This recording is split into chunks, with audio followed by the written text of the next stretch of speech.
Europe 1. Ouh là là, Chihuahua, vous écoutez Culture Média sur Europe 1 jusqu'à 11h avec vous Thomas et avec votre invité ce matin. Ouais, je reçois ce matin Stéphanie Brémond, donc vous êtes la directrice générale adjointe en charge des feuilletons séries longues pour la société de production Newen, qui fait désormais partie du groupe TF1 depuis quelques années maintenant.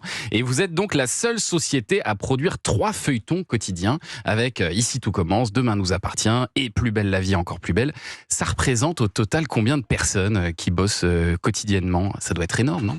En fait, si vous voulez, quand vous travaillez sur un feuilleton, on peut considérer que c'est une PME de entre 200 et 250 personnes chaque jour. Ouais. Donc en fait, ça fait 3 PME, grosso modo, de 200 personnes. Ouais. C'est colossal. Est-ce que vous veillez du coup à ce que les intrigues aussi ne se ressemblent pas trop entre les 3 feuilletons? Vous avez des coordinateurs qui veillent à ça? En fait, il y a plusieurs choses. C'est-à-dire que déjà, en amont, les feuilletons ont été conçus avec le diffuseur de telle manière à ce que ça soit déjà sur des bases qui soient différentes. Si vous voulez, on a 3 feuilletons qui sont très différents sur TF1. On a, je prends par ordre chronologique d'apparition à l'écran, Plus belle la vie, historiquement. Je vais prendre historiquement. En fait, on a historiquement. Donc en fait, on a Demain nous appartient. Ouais. Demain nous appartient, sont des familles, c'est jusqu'où est-on prêt à aller pour sa famille. Et en fait, c'est des gens qui se connaissent, sont des familles, chaque membre peut en connaître d'autres, mais en fait souvent via des arènes professionnelles. Et il y a quelque chose de très glamour, en fait, dans Demain nous appartient. Ici tout commence. C'est une école. C'est une école. Ouais. C'est une école de haute gastronomie. Donc on a des personnages qui sont des étudiants et on a des personnages qui sont des professeurs. Donc on est déjà dans 2 univers assez différents. De plus, Ici tout commence se passe dans un petit village. Est supposé se passer dans un petit village. Il est tourné dans un village qui est grand, Demain nous appartient est tourné dans la ville de Sète, qui est en plus une ville très, très atypique. Esthétiquement, c'est assez marqué Sète. Et vous avez Plus belle la vie, encore plus belle. Là, c'est un quartier, là. Et là, c'est une vie de quartier. Ouais, et en fait, là, ce qu'on a, ce sont des personnages qui se connaissent parce qu'ils habitent le même quartier. Mais malgré tout, il peut y avoir des histoires qui se ressemblent dans les trahisons, les couples qui se forment, toutes ces choses-là qui font le sel des feuilletons. Alors, oui et non. C'est-à-dire que le sel des feuilletons, les ressorts, ce qu'on appelle du soap, il n'y en a pas 12 milliards non plus. Bah oui. Mais en revanche, nous, quand on travaille, donc je vous disais, en amont, on a essayé de distinguer chaque feuilleton.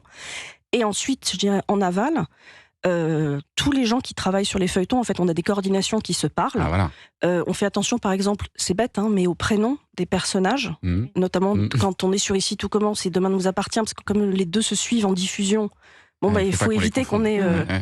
Olivia Grégoire dans le premier et Olivia Grégoire dans le deuxième. Elle est déjà au gouvernement. Voilà, si en plus elle a 2 feuilletons, voilà. Donc on fait attention à ça, mais encore une fois, parce que la caractérisation du feuilleton, elle est bien faite en amont, ça évite au maximum qu'il y ait des carambolages en fait d'intrigues qui se ressemblent. Et alors là, l'événement en janvier, ça a été donc le retour de Plus belle la vie, qui est passé donc de France 3 à TF1.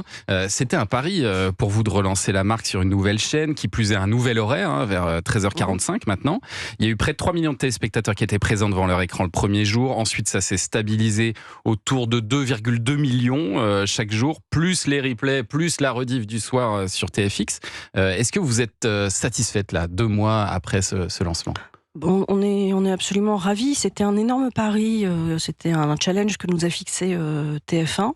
Et en fait, nous, on a réfléchi à ce challenge, on est vraiment reparti de zéro, c'est-à-dire ce qu'on se dit en interne, c'est que Plus belle la vie, Plus belle la vie, encore plus belle. C'est une série qui a 18 saisons, mais on est en saison 1. C'est la première saison voilà. Donc on est vraiment reparti de zéro parce que on était dans un autre contexte, un changement de contexte, il faut s'adapter au contexte. Donc bien sûr, on a à peu près 50% des personnages qui sont issus du Plus belle la vie historique d'origine. Et ensuite, on a la moitié de nouveaux personnages, on a 100% de nouveaux décors. Ouais. Il paraît que vous allez continuer à investir dans des décors encore. Oui, il y en a un qui vient de rentrer en tournage là. Le dernier décor vient de rentrer en tournage, absolument.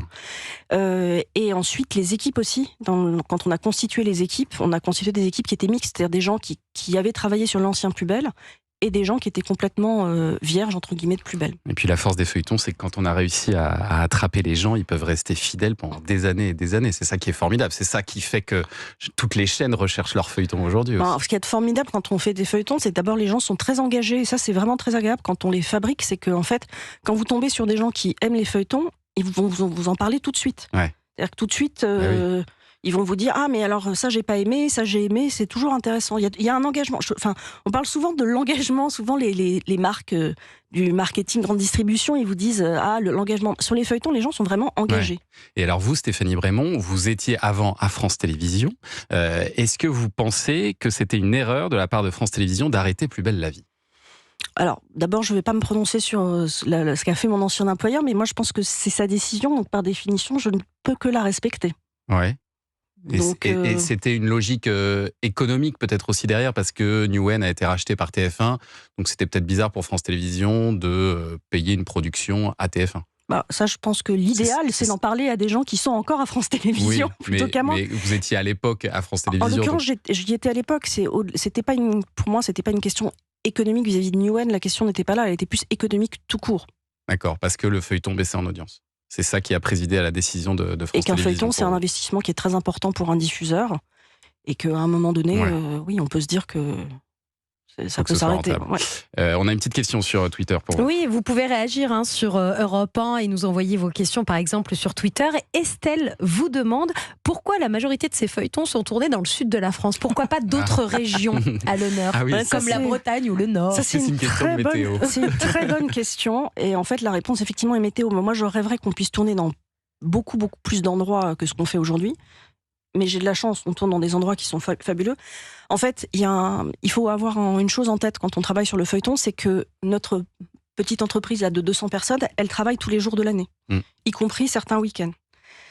Donc, comme on tourne tous les jours de l'année, en fait, il faut qu'on soit dans un endroit où on ait la probabilité la plus forte d'avoir plutôt un beau temps. Donc, malgré le réchauffement climatique, j'ai quand même encore plus de probabilité d'avoir un beau temps quand je suis dans le sud que quand je suis dans le nord. À Sète ou à Marseille, ouais. Voilà. Ce qu'il faut savoir, c'est que vous faites travailler aussi toute une économie locale. En fait, une grande partie des gens qui travaillent sur le terrain, sur les feuilletons, sont des locaux. Et ça, c'est très important pour nous. C'est-à-dire qu'en fait, ça fait travailler des gens au local, donc l'économie locale. Quelle avance vous avez sur la diffusion de ces feuilletons? Un épisode de Plus belle la vie, il est tourné combien de temps avant sa diffusion? On a à peu près... Alors, c'est pas évident de répondre de façon pile-poil, mais je dirais qu'on a à peu près 2-3 mois d'avance à peu près. D'accord. Donc comment vous faites ensuite pour intégrer des éléments de l'actualité? Parce que c'est une des forces de Plus belle la vie en général, c'est de s'inspirer aussi de l'actu. Pour Plus belle, en fait, ce qui se passe, c'est différent. C'est-à-dire que pour Plus belle, on a 2-3 mois d'avance, comme pour les autres feuilletons. Mais en fait, si jamais on a un événement d'actualité, on se dit que ça vaut le coup de l'intégrer dans l'histoire, on va tourner au dernier moment. Spécifiquement pour ça. On va tourner, dans mes souvenirs, on a 3 jours de réactivité, je crois. Et alors, j'ai vu que vous étiez labellisé Ecoprod. Oui. Qu'est-ce que ça veut dire, ça? À quoi vous faites attention au quotidien? Eh ben, en fait, encore une fois, ce sont des entreprises avec beaucoup de gens. Il y a beaucoup de mouvements. Donc, beaucoup de mouvements, ça veut dire que déjà, on essaie si possible, de rouler en électrique. On se déplace qu'en train.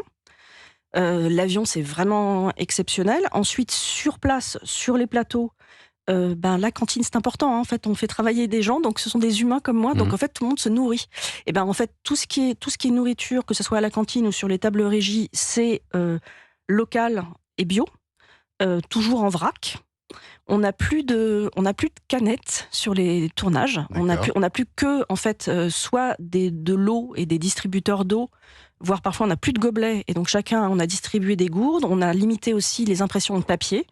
On fait vraiment très attention à ça. C'est plein de petits gestes comme ça. Oui, et en fait, on calcule notre empreinte carbone et on voit comment elle évolue. Donc, avec le café, c'est des ZZ de 7, en fait. Pour toute l'équipe, c'est des spécialités locales que vous distribuez à tout le monde, c'est ça?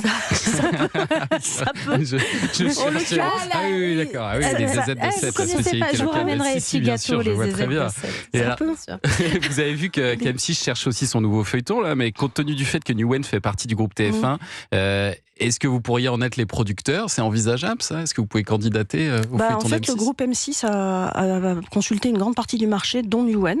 Ah, vous faites partie des gens consultés. Mais a priori, je ne crois pas que nous ayons été choisis. Pas des gens retenus. Très bien. Restez avec nous, Stéphanie Brémond, pour commenter l'actu des médias dans un instant. Oui, dans un